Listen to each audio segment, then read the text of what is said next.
ನಮಸ್ಕಾರ ಗೆಳೆಯರಿ, stock market Kannada ಚಾನಲ್ಗೆ ಸ್ವಾಗತ ಸುಸ್ವಾಗತ. ಗೆಳೆಯರಿ, ವಿಡಿಯೋದಲ್ಲಿ ಇವತ್ತಿನ ನಮ್ಮ ಮಾರ್ಕೆಟ್ ಪರ್ಫಾರ್ಮೆನ್ಸ್ ನ ಜೊತೆಗೆ ಹಲವಾರು ಇಂಡಿವಿಜುವಲ್ ಸ್ಟಾಕ್ ಗಳಿಗೆ ಸಂಬಂಧಪಟ್ಟಂತ ಅಪ್ಡೇಟ್ ಗಳನ್ನ ತಿಳ್ಕೊಳ್ಳುವಂತ ಪ್ರಯತ್ನವನ್ನ ಮಾಡೋಣ. ಮಾರ್ನಿಂಗ್ ವಿಡಿಯೋದಲ್ಲಿ ಹಲವು ಕಂಪನಿಗಳಿಗೆ ಸಂಬಂಧಪಟ್ಟಂತ ಅಪ್ಡೇಟ್ ಗಳನ್ನ ಕೊಟ್ಟಿದ್ದೆ, ಅವುಗಳ ಪರ್ಫಾರ್ಮೆನ್ಸ್ ಅನ್ನು ಅಬ್ಸರ್ವ್ ಮಾಡಿದ್ದೀರಿ ಅಂದ್ಕೊಳ್ತೀನಿ. ಇವತ್ತು ಡ್ಯೂರಿಂಗ್ ದ ಮಾರ್ಕೆಟ್ ಕೂಡ ಹಲವು ಅಪ್ಡೇಟ್ ಗಳು ಬಂದಿದ್ದಾವೆ, ಅವುಗಳ ಬಗ್ಗೆ ತಿಳ್ಕೊಳ್ಳೋಣ. ಗೆಳೆಯರಿ, ಮೊದಲಿಗೆ ಡಿಸ್ಕ್ಲೇಮರ್ ಕೊಡ್ಲಿಕ್ಕೆ ಇಷ್ಟಪಡ್ತೀನಿ. ಇಲ್ಲಿ ಕವರ್ ಮಾಡ್ತಿರೋಂಥ ಯಾವುದೇ ಸ್ಟಾಕ್ ಅನ್ನು ಕೂಡ ರೆಕಮೆಂಡ್ ಮಾಡ್ತಿಲ್ಲ. ನೀವು ಫರ್ದರ್ ಸ್ಟಡಿ ಮಾಡಿ ಡಿಸಿಷನ್ ತಗೊಳ್ಬಹುದು. ಆಸ್ ಎ ಎಜುಕೇಶನಲ್ ಪರ್ಪಸ್ ನನ್ನ ವಿಡಿಯೋ ಮುಂದೆ ತರ್ತಾ ಇದ್ದೀನಿ. ಹಾಗೆ ನಿಮ್ಮಲ್ಲಿ ಯಾರಿಗಾದ್ರೂ ನಮ್ಮ ತರಬೇತಿ ಕಾರ್ಯಕ್ರಮದಲ್ಲಿ ಇಂಟ್ರೆಸ್ಟ್ ಇದ್ರೆ ಇಮೇಲ್ ಮೂಲಕ ಸಂಪರ್ಕ ಮಾಡಬಹುದು. ಇನ್ನು ಹೆಚ್ಚಿನ ಮಾಹಿತಿಯನ್ನ ಇಮೇಲ್ ಮೂಲಕ ನಿಮಗೆ ಒದಗಿಸ್ತೇವೆ. ಇದು ಪ್ಯೂರ್ಲಿ ಬಿಗಿನರ್ಸ್ಗೆ ಅಂತ ಡಿಸೈನ್ ಮಾಡಿರುವಂತಹ ಪ್ರೋಗ್ರಾಮ್. ಜೊತೆಗೆ ಫಂಡಮೆಂಟಲ್ ಅನಾಲಿಸಿಸ್, ಟೆಕ್ನಿಕಲ್ ಅನಾಲಿಸಿಸ್ ಎಲ್ಲವೂ ಕೂಡ ಇನ್ಕ್ಲೂಡ್ ಆಗಿರುತ್ತೆ. ಇಂಟ್ರೆಸ್ಟ್ ಇರೋರು ಸಂಪರ್ಕ ಮಾಡಬಹುದು. ಇನ್ನು ಇವತ್ತಿನ ನಮ್ಮ ಮಾರ್ಕೆಟ್ ಪರ್ಫಾರ್ಮೆನ್ಸ್ ಕಡೆ ಬಂದು ನಿಫ್ಟಿಯಲ್ಲಿ ನೋಡಬಹುದು ಫ್ಲಾಟ್ ಪರ್ಫಾರ್ಮೆನ್ಸ್ ಇದೆ. 17 ಪಾಯಿಂಟ್ಸ್ ಅಥವಾ 0.06% ಡೌನ್ ಅಲ್ಲಿ ಕ್ಲೋಸಿಂಗ್ ಕಂಡು ಬಂದಿದೆ. ಇವತ್ತು ಅಂದ್ರೆ ಕ್ಲೋಸಿಂಗ್ ಅನ್ನ ನೋಡಿದ್ರೆ ಫ್ಲಾಟ್ ಪರ್ಫಾರ್ಮೆನ್ಸ್ ಅನ್ಸುತ್ತೆ. ಬಟ್ ಇವತ್ತಿನ ಚಾರ್ಟ್ ನೋಡಬಹುದು ಯಾವ ರೀತಿ ಇದೆ ಅಂತ. ಗ್ಯಾಪ್ ಡೌನ್ ಅಲ್ಲಿ ಓಪನ್ ಆಯ್ತು ನೋಡಬಹುದು. 509ಕ್ಕೆ ನಿನ್ನೆ ಕ್ಲೋಸಿಂಗ್ ಇತ್ತು. ಇವತ್ತು ಓಪನ್ ಆಗಿದ್ದು 433ಕ್ಕೆ, ಅಂದ್ರೆ ಆಲ್ಮೋಸ್ಟ್ 80 ಪಾಯಿಂಟ್ಸ್ ಡೌನ್ ಅಲ್ಲಿ ಓಪನ್ ಆಯ್ತು. ಆನಂತರ ಇನ್ನೂ ಡೌನ್ ಆಯ್ತು ನೋಡಬಹುದು. ನೀವು ಇಲ್ಲಿ 80 ಪಾಯಿಂಟ್ಸ್ ಡೌನ್ ಅಲ್ಲಿ ಓಪನ್ ಆಗಿ ಇನ್ನು ಮೋರ್ ದನ್ 100 ಪಾಯಿಂಟ್ಸ್ ಡೌನ್ ಕೂಡ ಆಯ್ತು. ಇವತ್ತಿನ ಲೋ ಕೂಡ ನೋಡಬಹುದು 318 ವರೆಗೂ ಕೂಡ ಹೋಯ್ತು. ಬಟ್ ಆನಂತರ ಒಳ್ಳೆ ಪುಲ್ ಬ್ಯಾಕ್ ನೋಡ್ಲಿಕ್ಕೆ ಸಿಕ್ಕಿದೆ. ಎಸ್ಪೆಷಲಿ 9ವರೆಗೆ ಲೋ ಅಚೀವ್ ಮಾಡ್ತು.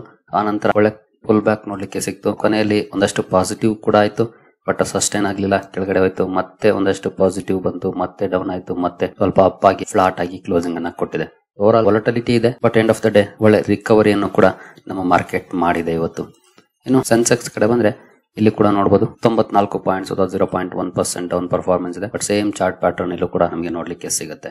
ಓವರ್ ಆಲ್ ಸ್ವಲ್ಪ ಡೌನ್ ಪರ್ಫಾರ್ಮೆನ್ಸ್ ಇವತ್ತು ನೋಡ್ಲಿಕ್ಕೆ ಸಿಕ್ತು. ನಿನ್ನೆಂತೂ ಸ್ವಲ್ಪ ಹೆಚ್ಚಿನದಾಗಿ ಡೌನ್ ಆಗಿತ್ತು, ಬಟ್ ಇವತ್ತು ನೆನೆಗೆ ಕಂಪೇರ್ ಮಾಡಿದ್ರೆ ಬೆಟರ್ ಅಂತ ಹೇಳ್ಬೋದು ಪರ್ಫಾರ್ಮೆನ್ಸ್ ಅನ್ನ ನೋಡಿದ್ರೆ. ಇನ್ನು ಬ್ರಾಡ್ ಮಾರ್ಕೆಟ್ ಇಂಡೈಸಸ್ ಗಳು ಯಾವ ರೀತಿ ಪರ್ಫಾರ್ಮ್ ಮಾಡಿದ್ವು ಅಂತ ನೋಡಿದ್ರೆ ನಿಫ್ಟಿ ನೆಕ್ಸ್ಟ್ 15 ಅಲ್ಲಿ ನೋಡಬಹುದು 0.1% ಪಾಸಿಟಿವ್ ಪರ್ಫಾರ್ಮೆನ್ಸ್ ಇದೆ. ನಿಫ್ಟಿ 100 ಅಲ್ಲಿ 0.04% ನೆಗೆಟಿವ್ ಇದೆ.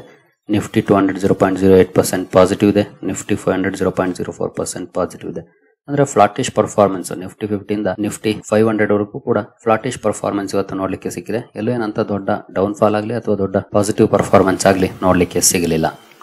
ಏನು ಮಿಡ್ ಕ್ಯಾಪ್ ಶೇರುಗಳ ಕಡೆ ಬಂದ್ರೆ ಮಿಡ್ ಕ್ಯಾಪ್ ಅಲ್ಲಿ ಇವತ್ತು ಬೆಟರ್ ಪರ್ಫಾರ್ಮೆನ್ಸ್ ಇದೆ. ನಿನ್ನೆ ಮಿಡ್ ಕ್ಯಾಪ್ ಹಾಗೂ ಸ್ಮಾಲ್ ಕ್ಯಾಪ್ ಅಲ್ಲಿ ಸ್ವಲ್ಪ ಡೌನ್ ಫಾಲ್ ಇತ್ತು, ಅಂದ್ರೆ ಸ್ವಲ್ಪ ಹೆಚ್ಚಿನದಾಗಿ ಡೌನ್ ಫಾಲ್ ಇತ್ತು. ಇವತ್ತು ಮಿಡ್ ಕ್ಯಾಪ್ ನೋಡಬಹುದು. ಮಿಡ್ ಕ್ಯಾಪ್ 15 ಅಲ್ಲಿ 0.59% ಪಾಸಿಟಿವ್ ಇದೆ. ಮಿಡ್ ಕ್ಯಾಪ್ 100 0.63% ಪಾಸಿಟಿವ್ ಇದೆ. ಮಿಡ್ ಕ್ಯಾಪ್ 150 0.47% ಪಾಸಿಟಿವ್ ಇದೆ. ಅಂದ್ರೆ 0.5% ಅಥವಾ ಅಬೋವ್ 0.5% ಪಾಸಿಟಿವ್ ಪರ್ಫಾರ್ಮೆನ್ಸ್ ಇವತ್ತು ಮಿಡ್ ಕ್ಯಾಪ್ ಇಂಡೈಸಸ್ ಗಳಲ್ಲಿ ನೋಡ್ಲಿಕ್ಕೆ ಸಿಕ್ಕಿದೆ. ಇನ್ನು ಸ್ಮಾಲ್ ಕ್ಯಾಪ್ ಕಡೆ ಬಂದ್ರೆ ಸ್ಮಾಲ್ ಕ್ಯಾಪ್ 100 ಅಲ್ಲಿ 0.16% ಡೌನ್ ಇದೆ. ಸ್ಮಾಲ್ ಕ್ಯಾಪ್ 50 0.15% ಡೌನ್ ಇದೆ. ಸ್ಮಾಲ್ ಕ್ಯಾಪ್ 250 0.24% ಡೌನ್ ಇದೆ. ಅಂದ್ರೆ ಇಲ್ಲಿ ಇವತ್ತು ಕೂಡ ಸ್ವಲ್ಪ ಡೌನ್ ಪರ್ಫಾರ್ಮೆನ್ಸ್ ಇದೆ, ಬಟ್ ಹೆಚ್ಚಿನ ಪ್ರಮಾಣದಲ್ಲಿ ಏನು ಡೌನ್ ಆಗಿಲ್ಲ, ಸ್ಲೈಟ್ಲಿ ಡೌನ್ ಅಲ್ಲಿ ಕ್ಲೋಸಿಂಗ್ ಅನ್ನ ಕೊಟ್ಟಿದೆ. ಸೊ ಬಹುಶಃ ಇವತ್ತು ಮಿಡ್ ಕ್ಯಾಪ್ ಅಲ್ಲಿ ಏನಾದ್ರೂ ಜಾಸ್ತಿ ಇನ್ವೆಸ್ಟ್ಮೆಂಟ್ ಇರುವಂತಹ ಪೋರ್ಟ್ಫೋಲಿಯೋಗಳು ಒಂದಷ್ಟು ಪಾಸಿಟಿವ್ ಪರ್ಫಾರ್ಮೆನ್ಸ್ ಅನ್ನ ಮಾಡಿರಬಹುದು. ಸ್ಮಾಲ್ ಕ್ಯಾಪ್ ಹಾಗೂ ಲಾರ್ಜ್ ಕ್ಯಾಪ್ ಫ್ಲಾಟಿಶ್ ಅಥವಾ ಸ್ಲೈಟ್ಲಿ ಅಲ್ಲೂ ಕೂಡ ಪರ್ಫಾರ್ಮೆನ್ಸ್ ಅನ್ನ ಮಾಡಿರಬಹುದು ಪೋರ್ಟ್ಫೋಲಿಯೋಗಳು. ಆ ರೀತಿಯ ಪರ್ಫಾರ್ಮೆನ್ಸ್ ಓವರ್ ಆಲ್ ನಮ್ಮ ಮಾರ್ಕೆಟ್ ಅಲ್ಲಿ ನೋಡ್ಲಿಕ್ಕೆ ಸಿಕ್ಕಿದೆ. ಇನ್ನು ಮೈಕ್ರೋ ಕ್ಯಾಪ್ ಕಡೆ ಬಂದ್ರೆ ಇಲ್ಲಿ 0.39% ಪಾಸಿಟಿವ್ ಪರ್ಫಾರ್ಮೆನ್ಸ್ ಇದೆ. ಇದರಲ್ಲಿ ಬೆಟರ್ ಪರ್ಫಾರ್ಮೆನ್ಸ್ ಅಂದ್ರೆ ಅದು ಮೈಕ್ರೋ ಕ್ಯಾಪ್ ಶೇರುಗಳಲ್ಲಿ ಅಂತ ಹೇಳ್ಬೋದು. ಸ್ಮಾಲ್ ಕ್ಯಾಪ್ ಗಿಂತ ಬೆಟರ್ ಪರ್ಫಾರ್ಮೆನ್ಸ್ ನೋಡ್ಲಿಕ್ಕೆ ಸಿಕ್ಕಿದೆ. ಇನ್ನು ಸೆಕ್ಟೋರಲ್ ಇಂಡೈಸಸ್ ಗಳು ಯಾವ ರೀತಿ ಪರ್ಫಾರ್ಮ್ ಮಾಡುದು ಅಂತ ನೋಡೋದಾದ್ರೆ ನಿಫ್ಟಿ ಬ್ಯಾಂಕ್ ಅಲ್ಲಿ ನೋಡಬಹುದು 0.56% ಪಾಸಿಟಿವ್ ಪರ್ಫಾರ್ಮೆನ್ಸ್ ಇದೆ. ಫೈನಾನ್ಷಿಯಲ್ ಸರ್ವಿಸಸ್ 0.76% ಅಪ್ ಅಲ್ಲಿ ಕ್ಲೋಸಿಂಗ್ ಅನ್ನು ಕೊಟ್ಟಿದೆ. ಒಳ್ಳೆ ಪರ್ಫಾರ್ಮೆನ್ಸ್ ನೋಡ್ಲಿಕ್ಕೆ ಸಿಕ್ಕಿದೆ ಬ್ಯಾಂಕಿಂಗ್ ಅಂಡ್ ಫೈನಾನ್ಷಿಯಲ್ ಸರ್ವಿಸಸ್ ಅಲ್ಲಿ. ಹಾಗೆ ನಿಫ್ಟಿ ಆಟೋ ಕೂಡ ಒಳ್ಳೆ ಪರ್ಫಾರ್ಮೆನ್ಸ್ ಅನ್ನು ಮಾಡಿದೆ. 0.57% ಅಪ್ ಅಲ್ಲಿ ಕ್ಲೋಸಿಂಗ್ ಕಂಡು ಬಂದಿದೆ. FMCG ಸ್ವಲ್ಪ ಡೌನ್ ಇದೆ, ಅಂದ್ರೆ 0.5% ಡೌನ್ ಇದೆ. IT 0.62% ಡೌನ್ ಇದೆ. ಮೀಡಿಯಾ ಕೂಡ ಸ್ವಲ್ಪ ಡೌನ್ ಇದೆ. ಮೆಟಲ್ ಅಲ್ಲಿ ಒಳ್ಳೆ ಪರ್ಫಾರ್ಮೆನ್ಸ್ ನೋಡ್ಲಿಕ್ಕೆ ಸಿಕ್ಕಿದೆ. ನಿನ್ನೆ ಹಾಗೂ ಮೊನ್ನೆ ಒಂದಷ್ಟು ಕರೆಕ್ಷನ್ ನೋಡ್ಲಿಕ್ಕೆ ಸಿಕ್ಕಿತ್ತು, ಅಂದ್ರೆ ಈ ವೀಕ್ ಅಲ್ಲಿ. ಇವತ್ತು ಒಳ್ಳೆ ಸ್ಟ್ರಾಂಗ್ ಕಮ್ ಬ್ಯಾಕ್ ಅನ್ನ ಮಾಡಿದೆ ಅಂತ ಹೇಳ್ಬೋದು. ಮೆಟಲ್ ಸೆಕ್ಟರ್ 1.41% ಅಪ್ ಆಗೋ ಮೂಲಕ. ಫಾರ್ಮಾ 0.36% ಡೌನ್ ಇದೆ. PSU ಬ್ಯಾಂಕ್ ಗಳಲ್ಲಿ 0.87% ಪಾಸಿಟಿವ್ ಇದೆ. ಪ್ರೈವೇಟ್ ಬ್ಯಾಂಕ್ಸ್ ಕೂಡ 0.44% ಪಾಸಿಟಿವ್ ಅಲ್ಲಿ ಕ್ಲೋಸಿಂಗ್ ಅನ್ನು ಕೊಟ್ಟಿದ್ದಾವೆ. ರಿಯಾಲಿಟಿ ಫ್ಲಾಟ್ ಇದೆ. ಹೆಲ್ತ್ ಕೇರ್ 0.27% ಡೌನ್ ಇದೆ. ಕನ್ಸ್ಯೂಮರ್ ಡ್ಯೂರಬಲ್ 0.72% ಡೌನ್ ಇದೆ. Oil and gas flat performance ಅನ್ನ ಕೊಟ್ಟಿದೆ. ಇದರಲ್ಲಿ ಇವತ್ತು ಫೈನಾನ್ಷಿಯಲ್ ಸರ್ವಿಸಸ್ ಒಳ್ಳೆ ಪರ್ಫಾರ್ಮೆನ್ಸ್ ಅನ್ನ ಮಾಡ್ತು. ಆಟೋ ಸೆಕ್ಟರ್ ಒಳ್ಳೆ ಪರ್ಫಾರ್ಮೆನ್ಸ್ ಅನ್ನ ಮಾಡ್ತು. ಏನು ನಿಫ್ಟಿ ಮೆಟಲ್ ತುಂಬಾ ಒಳ್ಳೆ ಪರ್ಫಾರ್ಮೆನ್ಸ್ ಅನ್ನ ಮಾಡ್ತು. ಇವನ್ PSU ಬ್ಯಾಂಕ್ ಗಳು ಕೂಡ ಒಳ್ಳೆ ಕಾಂಟ್ರಿಬ್ಯೂಷನ್ ಅನ್ನ ಇವತ್ತು ಮಾಡಿದ್ವು ಅಂತಾನೆ ಹೇಳ್ಬೋದು. ಏನು ಸ್ವಲ್ಪ ಜಾಸ್ತಿ ಪ್ರಮಾಣದ ಡೌನ್ ಫಾಲ್ ಅಂದ್ರೆ ಅದು ಕನ್ಸ್ಯೂಮರ್ ಡ್ಯೂರಬಲ್ಸ್ ಅಲ್ಲಿ, ಹಾಗೆ IT sector and FMCG sector ಅಲ್ಲಿ ನೋಡ್ಲಿಕ್ಕೆ ಸಿಕ್ಕಿದೆ. ಇವತ್ತು ಓವರ್ ಆಲ್ ಇವತ್ತು ಮಿಕ್ಸ್ಡ್ ಪರ್ಫಾರ್ಮೆನ್ಸ್ ಇದೆ. ಕೆಲವು ಸೆಕ್ಟರ್ಸ್ ಪಾಸಿಟಿವ್ ಅಲ್ಲಿ ಪರ್ಫಾರ್ಮ್ ಮಾಡಿದ್ರೆ ಕೆಲವು ಸೆಕ್ಟರ್ಸ್ ಇವತ್ತು ಕೂಡ ನೆಗೆಟಿವ್ ಅಲ್ಲಿ ಪರ್ಫಾರ್ಮೆನ್ಸ್ ಅನ್ನ ಮಾಡಿದಾವೆ. ಇನ್ನು ಗ್ಲೋಬಲ್ ಮಾರ್ಕೆಟ್ಸ್ ಯಾವ ರೀತಿ ಪರ್ಫಾರ್ಮ್ ಮಾಡಿದ್ವು ಅಂತ ನೋಡಿದ್ರೆ ಮಾರ್ನಿಂಗ್ ವಿಡಿಯೋದಲ್ಲಿ ನಾವು ಏಷ್ಯನ್ ಮಾರ್ಕೆಟ್ಸ್ ಅನ್ನ ನೋಡಿದಾಗ ಒಂದಷ್ಟು ಪಾಸಿಟಿವ್ ಪರ್ಫಾರ್ಮೆನ್ಸ್ ಇತ್ತು. ಬಟ್ ಯುರೋಪಿಯನ್ ಮಾರ್ಕೆಟ್ ಗಳನ್ನು ನೋಡಬಹುದು ನೆಗೆಟಿವ್ ಇದೆ. ಎಲ್ಲೂ ಅಂತ ದೊಡ್ಡ ಮಟ್ಟದ ಪಾಸಿಟಿವ್ ಪರ್ಫಾರ್ಮೆನ್ಸ್ ಇಲ್ಲ. 0.86, 0.48, 0.8, 0.8, 1.2 ಈ ರೀತಿ ಡೌನ್ ಪರ್ಫಾರ್ಮೆನ್ಸ್ ನೋಡ್ಲಿಕ್ಕೆ ಕಾಣ್ತದೆ. ಅಲ್ಲಲ್ಲೇ ಕೆಲವು ಮಾರ್ಕೆಟ್ಸ್ ಪಾಸಿಟಿವ್ ಇದೆ. ಎಸ್ಪೆಷಲಿ ರಷ್ಯನ್ ಮಾರ್ಕೆಟ್ ಸ್ವಲ್ಪ ಪಾಸಿಟಿವ್ ಅಲ್ಲಿ ಕ್ಲೋಸಿಂಗ್ ಅನ್ನು ಕೊಟ್ಟಿದೆ. ಇನ್ನು ಮೆಜಾರಿಟಿ ಯುರೋಪಿಯನ್ ಮಾರ್ಕೆಟ್ಸ್ ನೆಗೆಟಿವ್ ಇದಾವೆ.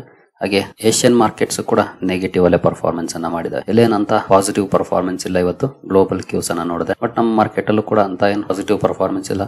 ಇದರಲ್ಲಿ ಜಾಸ್ತಿ ಬಿದ್ದಿಲ್ಲ, ಅದೇ ಖುಷಿ ವಿಚಾರ ಅಂತ ಹೇಳ್ಬೋದು.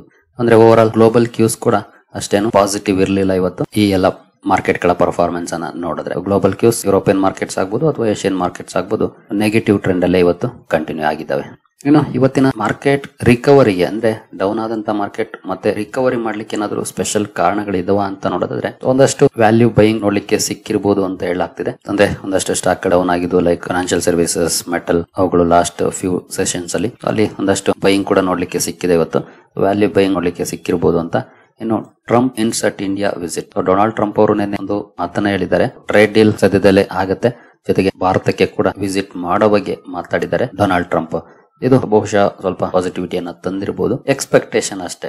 ಏನು ಗ್ಲೋಬಲ್ ಕ್ಯೂಸ್ ಏನು ಪಾಸಿಟಿವ್ ಸದ್ಯಕ್ಕಂತೂ ಇಲ್ಲ. ಮಾರ್ನಿಂಗ್ ಸ್ವಲ್ಪ ಪಾಸಿಟಿವ್ ಇದ್ರು ಕೂಡ ಏಷ್ಯನ್ ಮಾರ್ಕೆಟ್ಸ್, ಆ ನಂತರ ನೆಗೆಟಿವ್ ಆದ್ರು ಅದೊಂದು ಸೆಂಟಿಮೆಂಟ್ ಏನಂತ ಪಾಸಿಟಿವಿಟಿಯನ್ನ ತರಲಿಲ್ಲ. ಒಟ್ಟಿನಲ್ಲಿ ಇವತ್ತು ಸಾಲಿಡ್ ಪರ್ಫಾರ್ಮೆನ್ಸ್ ಅನ್ನೋದಕ್ಕಿಂತ ಸ್ಲೈಟ್ಲಿ ಕಮ್ ಬ್ಯಾಕ್ ಲೋ ಇಂದ ನೋಡ್ಲಿಕ್ಕೆ ಸಿಕ್ಕಿದೆ, ಇವತ್ತಿನ ಲೋ ಇಂದ. ಹಾಗಾಗಿ ಓವರ್ ಆಲ್ ಆರ್ಟಿಸ್ಟ್ ಪರ್ಫಾರ್ಮೆನ್ಸ್ ನೋಡ್ಲಿಕ್ಕೆ ಸಿಕ್ಕಿದೆ ಇವತ್ತು ಅಂತಾನೆ ಹೇಳ್ಬೋದು. ಏನು ಇವತ್ತಿನ ಸುದ್ದಿಗಳ ಕಡೆ ನಾವು ಬರೆದ್ರೆ ಸ್ಟಡ್ ಅಕ್ಸೆಸರೀಸ್ IPO ಲಿಸ್ಟಿಂಗ್ ಇತ್ತು ಇವತ್ತು. ಬಟ್ ಕಂಪನಿ ಡಿಸಪಾಯಿಂಟ್ಮೆಂಟ್ ಅನ್ನ ಮಾಡ್ತು ಅಂತಾನೆ ಹೇಳ್ಬೋದು. ಯಾಕಂದ್ರೆ 4% ಡೌನ್ ಅಲ್ಲಿ ಕ್ಲೋಸಿಂಗ್ ಕಂಡು ಬಂದಿದೆ. ಅಂದ್ರೆ ಓಪನಿಂಗ್ ಕೂಡ ಡೌನ್ ಅಲ್ಲಿ ಆಯ್ತು. ಅಂದ್ರೆ ಡಿಸ್ಕೌಂಟ್ ಗೆ ಲಿಸ್ಟ್ ಆಯ್ತು. ಮಾರ್ನಿಂಗ್ ವಿಡಿಯೋದಲ್ಲಿ ನಾವು ಗ್ರೇ ಮಾರ್ಕೆಟ್ ಪ್ರೀಮಿಯಂ ಅನ್ನು ನೋಡಿದ್ವಿ. ಅಲ್ಲಿ ಆಕ್ಚುಲಿ ಒಂದಷ್ಟು ಪಾಸಿಟಿವ್ ಪರ್ಫಾರ್ಮೆನ್ಸ್ ಇತ್ತು. ಅಂದ್ರೆ ಅರೌಂಡ್ 7% ಪಾಸಿಟಿವ್ ಇತ್ತು.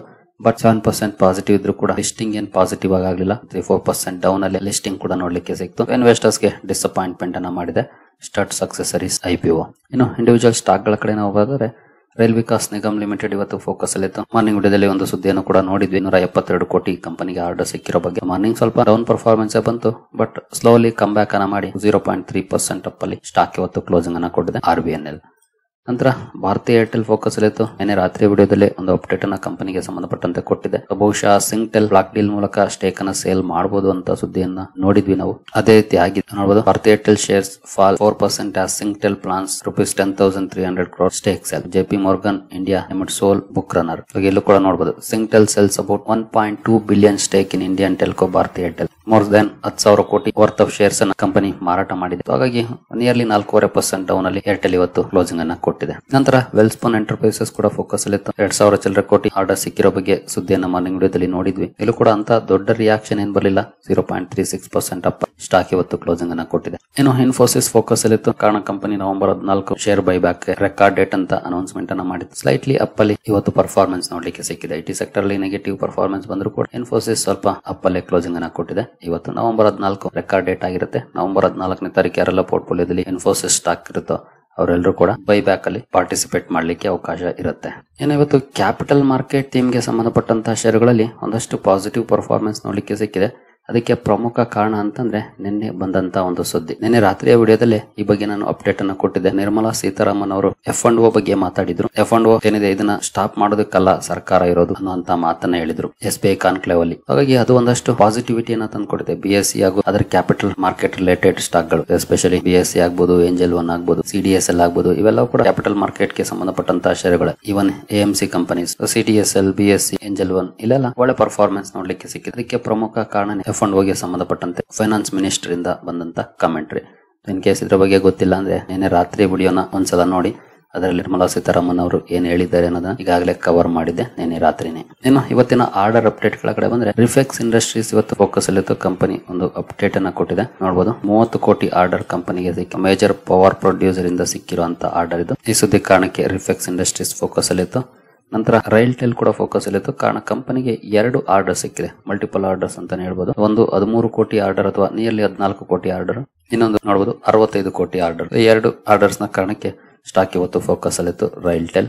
ನಂತರ BL ಕೂಡ ಫೋಕಸ್ ಅಲ್ಲಿತ್ತು. BL ಕೂಡ ಒಂದು ಆರ್ಡರ್ ಬಗ್ಗೆ ಅಪ್ಡೇಟ್ ಅನ್ನ ಕೊಟ್ಟಿದೆ. ನೋಡಬಹುದು ಓವರ್ ₹6,650 crore ಎಕ್ಸ್ಕ್ಲೂಡಿಂಗ್ GST ನ ಹೊರತುಪಡಿಸಿ 6,650 ಕೋಟಿ ಆರ್ಡರ್ ಇದು. ಡೊಮೆಸ್ಟಿಕ್ ಅಂಡ್ ಇಂಟರ್ನ್ಯಾಷನಲ್ ಅಂತ ನೋಡಿದರೆ ಇಂಟರ್ನ್ಯಾಷನಲ್ ಕಾಂಪಿಟೇಟಿವ್ ಬಿಡಿಂಗ್ ಅಲ್ಲಿ ಗಳಿಸಿರುವಂತಹ ಆರ್ಡರ್ ಇದು. 6,650 ಕೋಟಿ ಇಂಟರ್ನ್ಯಾಷನಲ್ ಆರ್ಡರ್ ಕಂಪನಿಗೆ ಸಿಕ್ಕಿದೆ. ಈ ಬಗ್ಗೆ ಅಪ್ಡೇಟ್ ಅನ್ನ BHEL ಸಾರಿ ಆಗ್ಲೇ ನಾನು BEL ಅಂತ ಹೇಳಿದೆ, BHEL ಕೊಟ್ಟಿದೆ. ಈ ಸುದ್ದಿ ಕಾರಣಕ್ಕೆ BHEL ಕೂಡ ಇವತ್ತು ಫೋಕಸ್ ಅಲ್ಲಿ ಇತ್ತು. ನಂತರ ಕಾನ್ಕಾರ್ ಕೂಡ ಇವತ್ತು ಒಂದು ಅಪ್ಡೇಟ್ ಅನ್ನು ಕೊಟ್ಟಿದೆ. ಆಕ್ಚುಲಿ ಈ ಅಪ್ಡೇಟ್ ಮಾರ್ಕೆಟ್ ಕ್ಲೋಸ್ ಆದ ನಂತರ ಬಂದಿದೆ, ಹಾಗಾಗಿ ಸೋಮವಾರ ಅಬ್ಸರ್ವ್ ಮಾಡಬೇಕಾಗುತ್ತೆ.